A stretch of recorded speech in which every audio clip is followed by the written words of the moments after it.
jeung sanajan wa in kana jeung sanajan aya al abdu hiji hamba ya blugu eta nepi itu hamba al jannata ka sawarga bipadlillahi ta'ala kalawan karunia Allah ta'ala wa karumihi sareng kamuliaan kamurahan Allah ta'ala.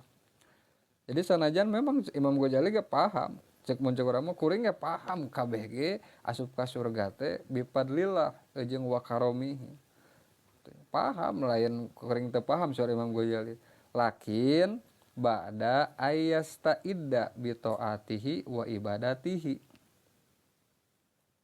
lakin tatapina ba'da ayasta'idda dina saenggeus yen nyiapkeun itu jalma bi taatihi ku kataatan ka Allah wa ibadatihi jeung ibadah ka Allah.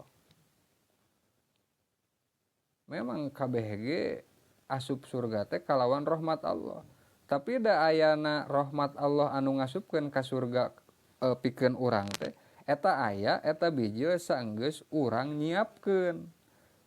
Kana urang layak meunang rahmat eta. Ku cara naon? Ku cara urang taat ka Allah jeung ku cara urang ibadah ka Gusti Allah Subhanahu wa taala.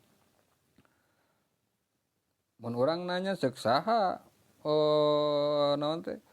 Memang cek saha anu nyebutkeun kitu bahwa urang meunang rahmat Allah teh tetep we urang kudu taat. Ieu aya dawuhan Gusti Allah Subhanahu wa taala, rahmatallahi qaribun minal muhsinin. Ari aslina mah rahmatullahi gitu. Ngan ieu mah nuturkeun kana. Li anna rahmatallahi ari dinya rahmat. Li anna rahmatallahi karna sanyanyana ari rahmat Allah. Qaribun eta deukeut pisan minal muhsinina ti jalma-jalma anu migawe kaalusan.